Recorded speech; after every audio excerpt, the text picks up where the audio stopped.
Hello everyone, नमस्कार। स्वागत है आपका ऑनलाइन क्लासेस के बीए प्लेटफॉर्म पर। दोस्तों, बीए फर्स्ट ईयर में भारतीय अर्थव्यवस्था पर हमारा डिस्कशन चल रहा था, जिसमें हम आज लेक्चर नंबर 5 करने जा रहे हैं दोस्तों, जिसके अंतर्गत आज हम देखने का प्रयास करेंगे जनाधिक्य और जनसंख्या वृद्धि को, जिसमें दोस्तों भारतीय जनाधिक्य, भारत में जनाधिक्य है या नहीं है ये समझेंगे, और साथ ही साथ देखेंगे दोस्तों कि भारत में जनसंख्या वृद्धि के ऐसे क्या क्या कारण हो सकते हैं। ठीक है, तो दोस्तों जनाधिक्य का ये कंसेप्ट जो है, ये क्या है, ये कंसेप्ट, इसको भली भांति रूप से समझेंगे। सेशन के अंदर बढ़ते दोस्तों। सेशन में चलने से पहले वो सभी दोस्त जो पहली बार हमारे सेशन पर आए हैं, पहली बार हमारे वीडियो को देख रहे हैं, लेक्चर को देख रहे हैं, उन सबको मैं बताना चाहता हूं कि हमारे इस प्लेटफॉर्म पर, बीए के इस प्लेटफॉर्म पर दोस्तों बीए के सभी सब्जेक्ट आपके सिलेबस के अनुसार ही पढ़ाए जा रहे हैं और पूरे विस्तार के साथ पढ़ाए जाते हैं, जिससे कि अगर आप बीए के साथ ही साथ में दोस्तों अगर आप किसी कॉम्पिटिटिव एग्जाम की तैयारी करना चाहते हैं, बीए के जस्ट बाद में अगर आपको यूपीएससी से लेकर किसी भी कॉम्पिटिटिव एग्जाम की तैयारी करना चाहते हैं दोस्तों, तो आइए और जुड़ जाइए हमारे साथ, क्योंकि इससे बेहतर शुरुआत आपकी कॉम्पिटिटिव एग्जाम के लिए कहीं नहीं हो सकती है। बीए में किस प्रकार से आपको कौन से कंसेप्ट किस प्रकार क्लियर करना है दोस्तों, वो मैं सब आपको यहाँ पर डिस्कस करवाता हूँ। उस सभी टॉपिकों को हम पूरे विस्तार पूर्वक पढ़ते हैं, जिससे कि हमारे आगे चल करके दोस्तों जब भी आप कॉम्पिटिटिव एग्जाम की तैयारी करेंगे तो उसमें आपके लिए काफी बेनिफिशियल होते हैं ये लेक्चर। ठीक है दोस्तों, और इसी के साथ में अगर आपको लेक्चर में कोई डाउट आता है, सेशन में कोई डाउट आता है, तो उसके लिए हम आपको टेलीग्राम, व्हाट्सएप और कॉल की फैसिलिटी प्रोवाइड करते हैं। इसी के साथ में दोस्तों अगर आप चाहते हैं हमारी क्लास नोट्स डाउनलोड करना, जिससे आपको नोट्स बनाने में सहूलियत हो, तो उसके लिए आप हमारे टेलीग्राम चैनल को ज्वाइन कर लें, जहां पर आपको सभी प्रकार की जो है जितने भी हम ये लेक्चर लेके आते हैं उसके सबके नोट्स आपको वहां पर मिल जाएंगे, और साथ ही साथ में आपको लेक्चर की लिंक भी मिलती रहेगी। ठीक है दोस्तों, चलिए बढ़ते हैं अपने सेशन में दोस्तों। अपने सेशन में बढ़े उससे पहले दोस्तों जिनको भी यहाँ प्रॉब्लम आती है लेक्चर सर्च करने में, जिनको कई सारी कमेंट आती है मुझे लेक्चर के लिए कि सर ये वीडियो जो है ये पार्ट या जो भी है ना, कि इस प्रकार की ये लेक्चर कहाँ मिलेगा, या फिर हमको सेंड कर दीजिए लिंक वगैरह, तो उन सबको मैं बताना चाहता हूँ दोस्तों। सभी लेक्चर पूरे क्रम के अनुसार, सभी सब्जेक्ट के विषय के अलग अलग सभी क्रम के अनुसार आपको प्लेलिस्ट में मिल जाएंगे। प्लेलिस्ट में जाकर देखिए, चैनल के अंदर जाइए, उसमें प्लेलिस्ट वाला ऑप्शन मिल जाएगा आपको।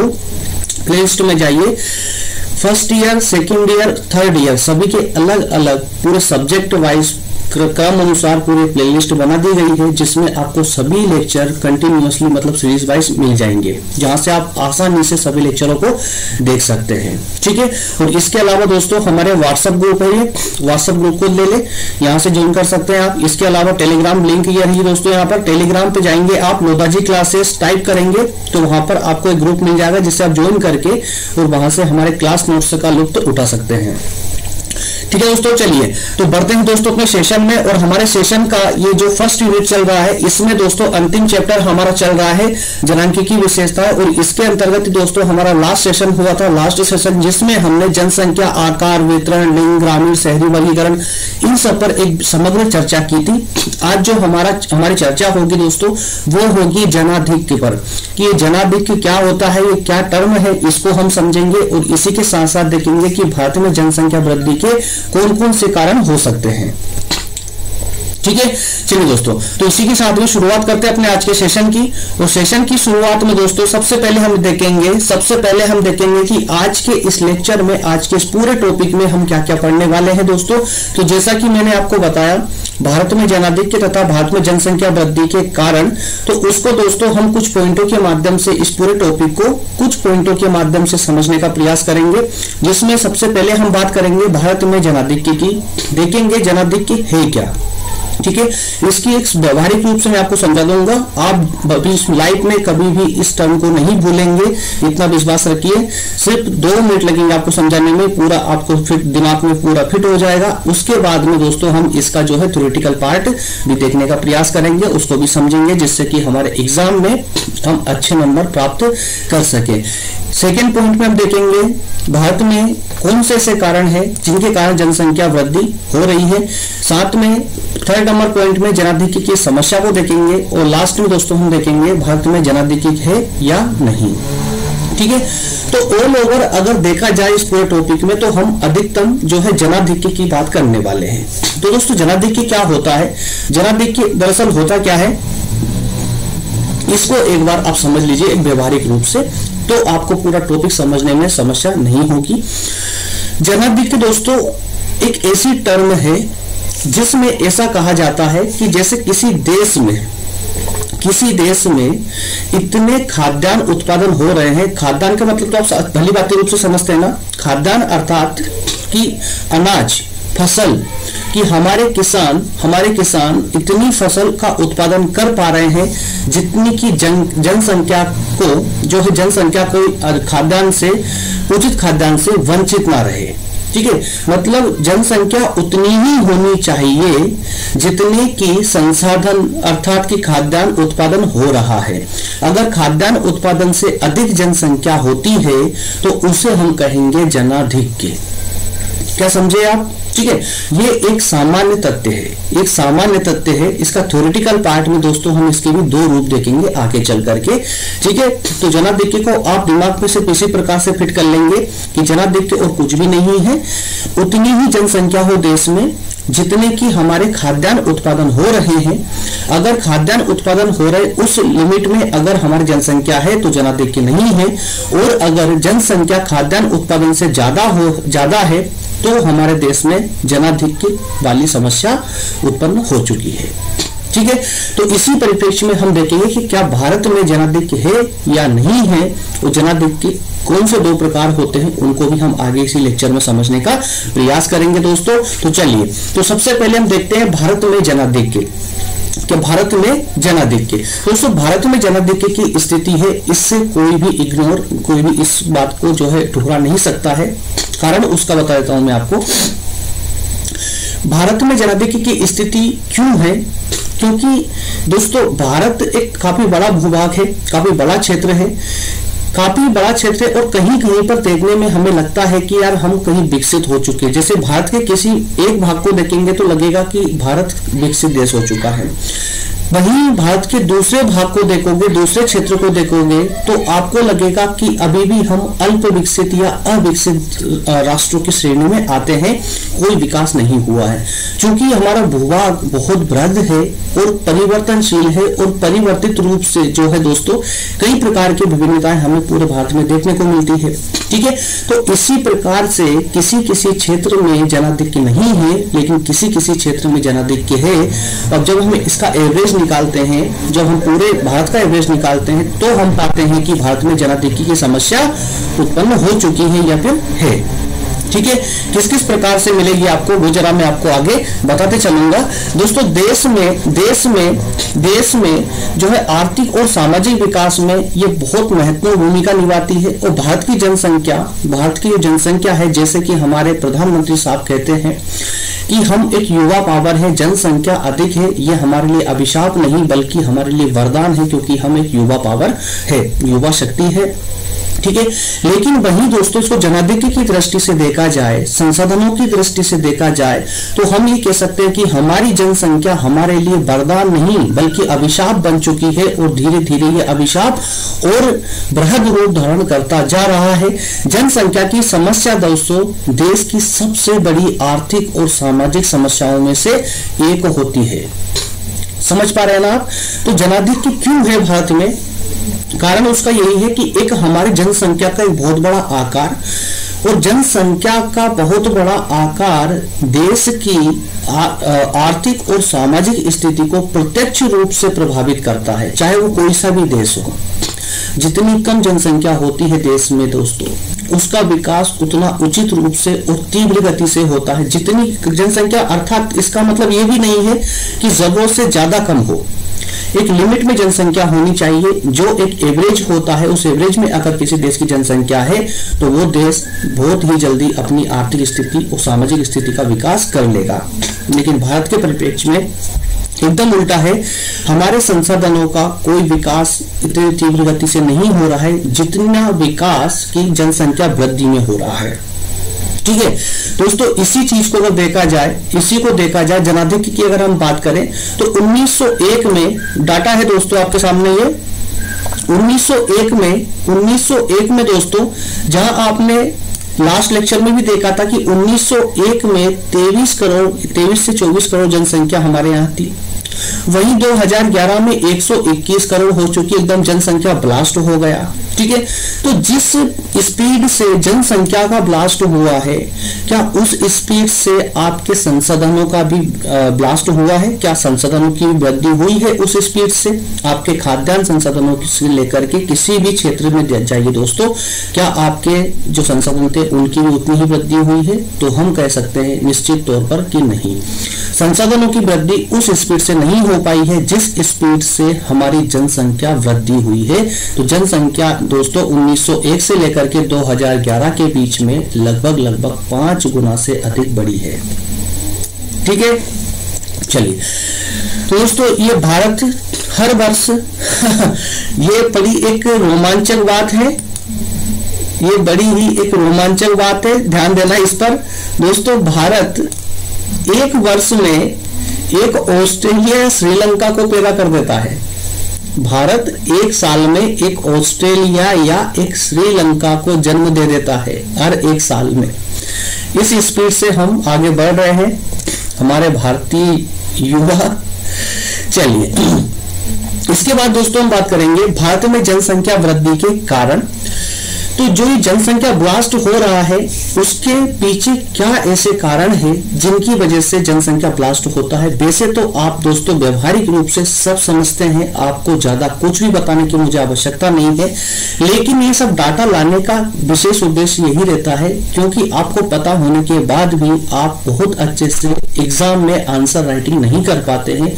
वहां कहीं ना कहीं आपको कोई समस्याओं का सामना करना पड़ता है कि कौन से पहले किस प्रकार से टॉपिक लिखे, कौन सा टॉपिक पहले लिखना चाहिए, पहले कौन सा कंसेप्ट लिखे, या किस प्रकार से पॉइंटों के माध्यम से हम आंसर राइटिंग करें। कई सारी समस्याएं होती है दोस्तों, इसी कारण से मैं 1 बाय 1 करके कुछ पॉइंट यहाँ पर आपको देने का प्रयास करूंगा, जिससे आपके दिमाग में पूरा कंसेप्ट क्रिएट हो जाएगा कि आपको किस क्रम में क्वेश्चन का आंसर लिखना है। बहुत इंपॉर्टेंट क्वेश्चन है दोस्तों, एग्जाम में 90% आता ही आता है जनसंख्या वृद्धि के कारण। ठीक है, चलिए तो सबसे पहले भारत में जनसंख्या वृद्धि के कारण में अगर हम बात करें तो दोस्तों ऊंची जन्म दर। जैसा कि आप सभी को पता है कि अगर किसी भी देश में जन्म दर अगर वृद्धि करेगी, ऊंची उठेगी, तो उस देश में संभावित रूप से दोस्तों वहां की जनसंख्या वृद्धि होनी तय है। ठीक है, तो यह दर अगर हम अन्य देशों में देखें दोस्तों, भारत में अन्य देशों में देखें यह दर 19%, भारत में 19 से 20% हमारे यहाँ पर जन्म दर है, जो अन्य देशों से काफी ज्यादा ऊंची है, अन्य देशों से काफी ऊंची है। और वहीं मृत्यु दर की दोस्तों जब बात करेंगे तो हालांकि इसमें अब काफी कमी आ रही है और मृत्यु दर में कमी आना बहुत अच्छी बात है, लेकिन जनसंख्या वृद्धि के लिए ये एक पॉजिटिव रूप है। ठीक है, जनसंख्या की वृद्धि में अहम भूमिका निभाने वाले ये भी एक महत्वपूर्ण डाटा है मृत्यु दर का।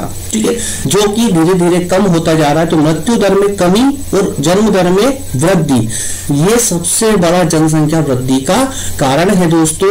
1950 में 27% जो है मृत्यु दर थी, 27% प्रति हजार पर, जो कि वर्तमान में मात्र 7 से 7.5% रह चुकी है। क्लियर हो पाया दोस्तों? ठीक है, इसके बाद में है जनसंख्या वृद्धि का अहम कारण आयु संरचना। दोस्तों आयु संरचना जैसा कि हमने लास्ट लेक्चर में देखा था कि 2011 के 100 साल पहले की अगर हम बात करते तो उस समय मात्र हमारी जो औसत आयु थी दोस्तों, औसत आयु वो 24 वर्ष हुआ करती थी। ठीक है, और उसका इफेक्ट यहाँ आयु संरचना पर भी पड़ता था, है ना? क्यों? क्योंकि देखिए हमारे अर्थशास्त्रियों ने संपूर्ण जनसंख्या को 3 भागों में बांट रखा है। 3 भाग कौन से? बच्चे, बालक, युवा और वृद्ध। ठीक है, तो बच्चे हम किनको कहते हैं? 14 वर्ष से कम उम्र के, और 15 वर्ष से लेकर 59 वर्ष तक के लोगों को हम कहते हैं युवा वर्ग, और अंतिम श्रेणी में आते हैं 60 वर्ष से अधिक उम्र के, उनको हम कहते हैं वृद्ध। ठीक है, तो इस प्रकार से दोस्तों 3 श्रेणियों में बांटे जाने के कारण 3 श्रेणियों में तो युवा संख्या दोस्तों हमारे देश में 57% है। 57% है जो 15 से लेकर के 59 वर्ष के बीच में आते हैं। वहीं बच्चों की अगर बात करें तो ये 35% है, और 60 वर्ष से अधिक वृद्धों की बात करें तो ये लगभग 7% है दोस्तों। तो यहाँ पर देखिए जरा, यहाँ पर जनसंख्या वृद्धि को अगर हमें नियंत्रित रखना था तो दोस्तों यहाँ 60 वर्ष से अधिक जो हालांकि ये एक नेगेटिव बोलने जा रहा हूं यहाँ पर, हालांकि अर्थव्यवस्था के लिए देखिए हम अभी सिर्फ जनसंख्या वृद्धि की बात कर रहे हैं, सिर्फ जनसंख्या वृद्धि के हम कारण बता रहे हैं, वो नेगेटिव भी हो सकते हैं, पॉजिटिव भी हो सकते हैं, ठीक है ना। तो यहाँ पर हम कहेंगे कि जो वृद्धों की संख्या है वो मात्र 7% है, मात्र 7% है, बल्कि ये ज्यादा होनी चाहिए थी। जब वृद्धों की जनसंख्या ज्यादा होगी तो ऊपर से जो बच्चे हैं, बच्चों की जो का प्रतिशत कम होगा, ठीक है ना। तो इस प्रकार से भी जनसंख्या नियंत्रित हो सकती थी, लेकिन यहाँ पर डाटा पूरा उल्टा जा रहा है। जो सबसे अधिक उम्र के हैं वो मात्र 7% है, सबसे कम उम्र वाले मात्र 35% है, और युवा 15 से 59 वर्ष तक के जो है वो है हमारे यहाँ 57%, जो कि जनसंख्या वृद्धि में अहम महत्वपूर्ण भूमिका निभाते हैं। चूंकि जनसंख्या वृद्धि का अहम कारण कौन होते हैं? युवा वर्ग होता है, ठीक है, और युवा वर्ग ही हमारे यहाँ पर सबसे अधिक है, ठीक है। नेक्स्ट है, इसी में पॉइंट नंबर 4 है अशिक्षा और निम्न जीवन स्तर। तो मेरे प्यारे दोस्तों, किसी भी देश की जनसंख्या वृद्धि का सबसे प्रमुख कारण होता है अशिक्षा। हमारे भारत में, हम अगर बाहर ना जाएं, सिर्फ भारत में ही अगर बात करें, हम भारत में देखें, या कहें कि चलिए भारत को भी छोड़ दीजिए, आप अपने राज्य को देखिए, जिस राज्य से भी आप बिलोंग करते हैं उस राज्य को देखिए दोस्तों। उस राज्य में, आपके राज्य में जो क्षेत्र डेवलप होगा, शिक्षित होगा, साक्षर होगा, वहां पर व्यवस्थित क्रम पाया जाएगा जनसंख्या का भी, ठीक है। लेकिन जो क्षेत्र अशिक्षित होगा उस क्षेत्र में जनसंख्या की भरमार होगी, जनसंख्या की भरमार होगी, जिसे हम अपनी देसी भाषा में कहते हैं ना, धरती का बोझ, ठीक है, जो सिर्फ जनगणना के लिए पैदा होते हैं, सिर्फ जनगणना वृद्धि के लिए पैदा होते हैं। इसके अलावा उनका इन पृथ्वी पर और कोई अन्य कार्य नहीं होता है, सिर्फ वो सिर्फ जनगणना वृद्धि के लिए पैदा हो जाते हैं। तो वो सब कौन होते हैं दोस्तों? तो वो अशिक्षा और निम्न जीवन स्तर की अहम महत्वपूर्ण भूमिका उसमें होती है, ठीक है। तो इसलिए अगर जनसंख्या वृद्धि को हमें नियंत्रित भी करना है दोस्तों, तो हमें साक्षरता दर को बढ़ाना ही होगा, और दर के साथ ही साथ में हमें उसकी जो क्वालिटी है, क्वालिटी को भी, अर्थात किसकी क्वालिटी को, एजुकेशन सिस्टम की क्वालिटी को भी हमें इंप्रूव करना ही पड़ेगा। तो अशिक्षा और निम्न जीवन स्तर की जब बात करें दोस्तों, तो जो रूढ़िवादी परिवार होते हैं वो परिवार नियोजन के कार्यक्रमों, जो सरकार परिवार नियोजन के कार्यक्रम चलाती है, उनका भरपूर विरोध करते हैं, जो कि पिछले समय में कंटिन्यूअसली वर्तमान में भी आप भली भांति रूप से देख रहे हैं। जो भी सरकार की परिवार नियोजन कार्यक्रम आते हैं, रूढ़िवादी परिवार जहां अशिक्षा होती है, निम्न जीवन स्तर होता है, वो भरपूर उनका विरोध करते हैं, ठीक है। नेक्स्ट है शरणार्थियों का आगमन। दोस्तों, शरणार्थियों के आगमन में आप स्पष्ट है, ज्यादा इसमें कुछ समझाने की आवश्यकता नहीं है आपको, बस आप ये डाटा याद रख लेंगे। यहाँ पर इधर से जो डाटा आपको यहाँ में प्रोवाइड कर रहा हूं दोस्तों, इस डाटा को आप याद रखेंगे। शरणार्थियों में 1947 में दोस्तों, 1947 में जब भारत का विभाजन हुआ था तो कई करोड़ों लोग भारत में आए थे। जब भारत का विभाजन हुआ था तो करोड़ों लोग भारत में आए थे। इसके जस्ट बाद में 1964 में पूर्वी और पश्चिम पाकिस्तान से, अर्थात जो आज बांग्लादेश है दोस्तों, वो 1960 में जो है पूर्वी पाकिस्तान कहलाता था, अर्थात पाकिस्तान का ही वो एक हिस्सा था, जिसका विभाजन हुआ, पाकिस्तान से आजाद हुआ, आजाद होकर के उसने अपना खुद का नाम रखा बांग्लादेश, ठीक है। तो दोस्तों, वहां से भी 1964 में काफी सारी जनसंख्या जो है भारत में शिफ्ट हो गई थी, और हालांकि आज तक हो रही है। 1971 में दोस्तों, 1971 में लगभग 1 करोड़ बांग्लादेश बनने के समय आए थे भारत में। जब बांग्लादेश बना था तब आए थे, और साथ में वर्तमान में श्रीलंका से वर्तमान में श्रीलंका से आ रहे हैं और विदेशों में बसे भारतीयों को भी निकाला जाना। तो ये कई प्रकार के ऐसे कारण है जिनसे जनसंख्या वृद्धि निरंतर बढ़ती जा रही है। तो शरणार्थियों का आगमन भारत में पुनः होना वापस से प्रारंभ हो चुका है, वापस से हो रहा है, कंटिन्यूसली काफी लंबे समय से चलता आ रहा है। और इसी का कारण है दोस्तों, हालांकि हमारी जनसंख्या, हमारा युवा वर्ग तो यूं ही बदनाम है, बाकी बाहरी तत्वों का भी इसमें काफी ज्यादा जो है सहयोग है जनसंख्या वृद्धि में। ठीक है, तो इस प्रकार से दोस्तों जनसंख्या वृद्धि के अहम कारण है। और एक सब बहुत इंपॉर्टेंट एक कारण और भी है, गर्म जलवायु। दोस्तों गर्म जलवायु आपने अधिकतर देखा होगा, एक चीज को माइंड करना, जब समझना इस बात को कि जिन क्षेत्रों में दोस्तों बहुत ज्यादा ठंडे होते हैं, जो क्षेत्र बहुत ज्यादा ठंडे होते हैं, वहां पर वास्तविक उम्र का जो संरचना होती उसको हम भली भांति रूप से और वास्तविक रूप से देख सकते हैं। लेकिन जिन क्षेत्रों में गर्मी जरूरत से ज्यादा होती है दोस्तों, वहां पर उम्र का आप अंदाजा भी नहीं लगा सकते। उसका कारण होता है, देखिए इस स्टेटमेंट को जरा पढ़िए, इसको जरा पढ़िए। भारत की गर्म जलवायु कम उम्र में ही बच्चों को शारीरिक रूप से युवा बना देती है दोस्तों। तो जिस क्षेत्र में अधिक गर्मी पड़ती है वहां के बच्चे दोस्तों, 8 साल का बच्चा 12 साल का दिखने लगता है आपको, किससे? शारीरिक रूप से। ठीक है, तो इस प्रकार से ये कुछ अहम या कुछ महत्वपूर्ण एक कारण थे जनसंख्या वृद्धि के। और इसके बाद में अब हम बात करेंगे भारत में जनाधिक्य। क्योंकि अब आप जनाधिक्य को भली भांति रूप से समझ चुके हैं कि जनाधिक्य क्या है। वही जो मैंने आपको स्टार्टिंग में बताया था कि अगर हमारे संसाधन या फिर हमारे खाद्यान्न जनसंख्या की आवश्यकताओं की पूर्ति करने के लिए पर्याप्त है, तो देश में जनाधिक्य की स्थिति उत्पन्न नहीं होगी। लेकिन वही इसके विपरीत, अगर जनसंख्या इतनी अधिक है कि वो जनसंख्या की पूर्ति खाद्यान्न और संसाधनों से नहीं हो पा रही है, तो उस देश में जनाधिक्य की स्थिति होगी। ठीक है, तो इस पर भी दोस्तों दो विचारक हैं, मार्क्सवादी विचारक और एक अनुकूलतम विचारक। अर्थात एक मार्क्सवादी विचारक हैं जो ये कहते हैं कि देश की जनसंख्या उतनी ही होनी चाहिए जितने उस देश में खाद्यान्न उत्पादन किया जा रहा हो। समझिए बात को, जो मार्क्सवादी विचारक हैं वो स्पष्ट तौर पर कहते हैं कि देश में जनसंख्या उतनी ही हो जितने की वहां पर संसाधन है, मतलब संसाधन से कम ही होना चाहिए, अधिक नहीं होना चाहिए। अगर खाद्यान्न का उत्पादन जनसंख्या से कम हो रहा है, जनसंख्या की आवश्यकताओं की पूर्ति नहीं कर पा रहे हैं, तो फिर उस देश में जनाधिक्य की स्थिति होगी ही होगी।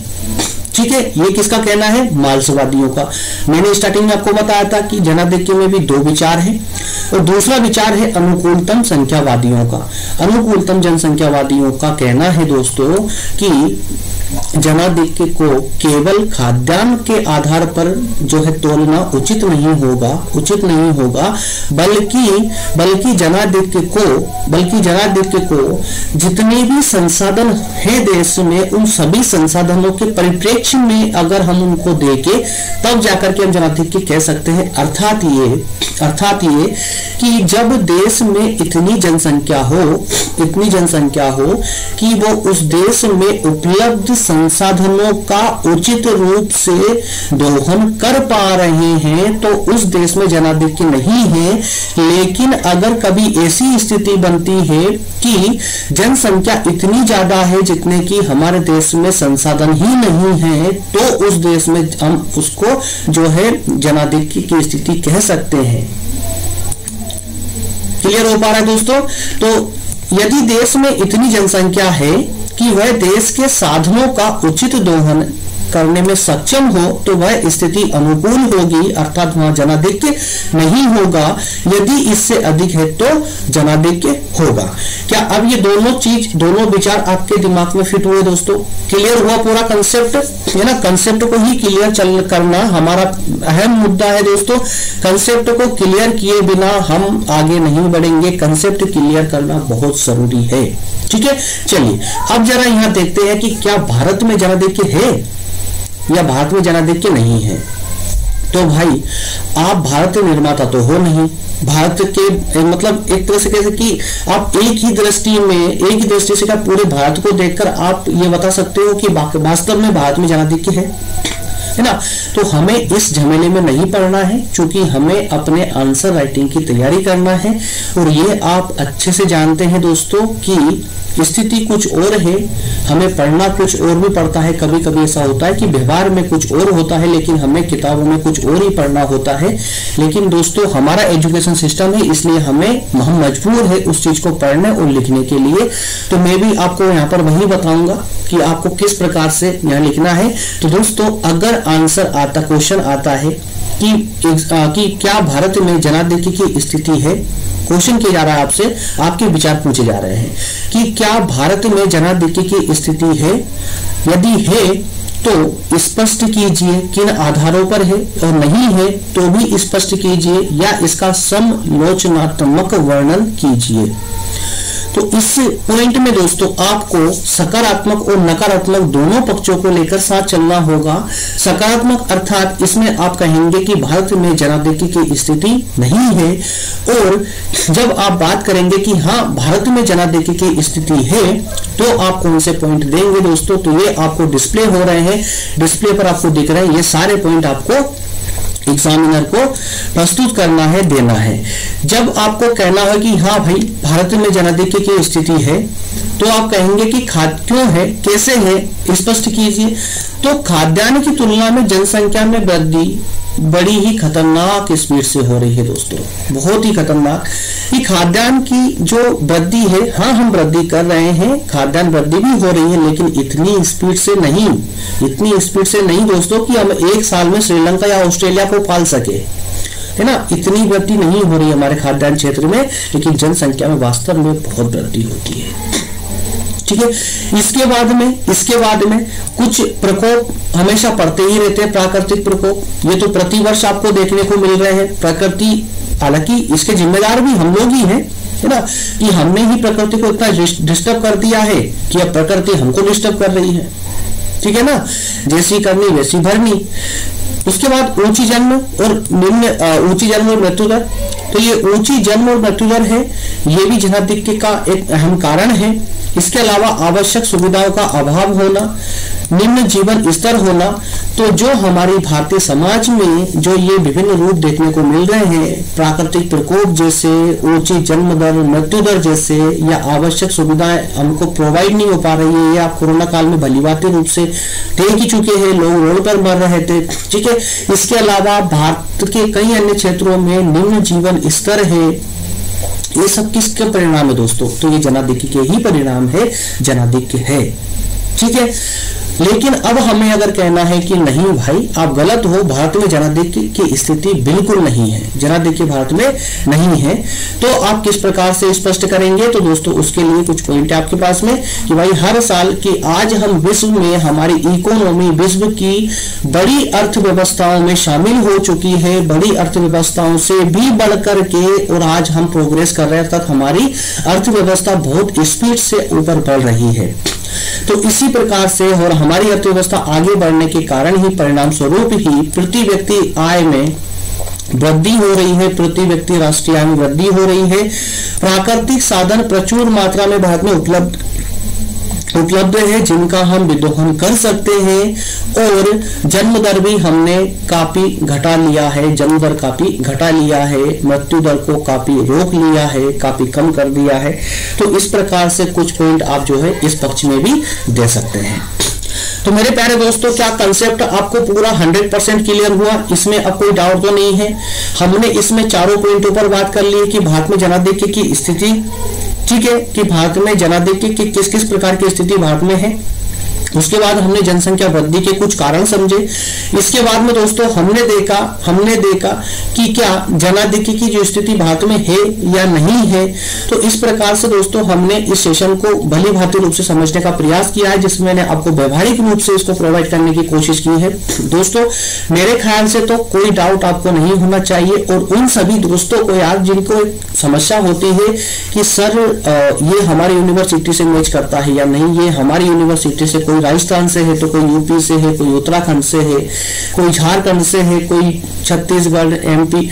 यार एक बात मैं आपको कई बार रिपीट कर चुका हूं इस बात को, और आज फिर कर रहा हूं दोस्तों, मैं आपको अर्थशास्त्र पढ़ा रहा हूं।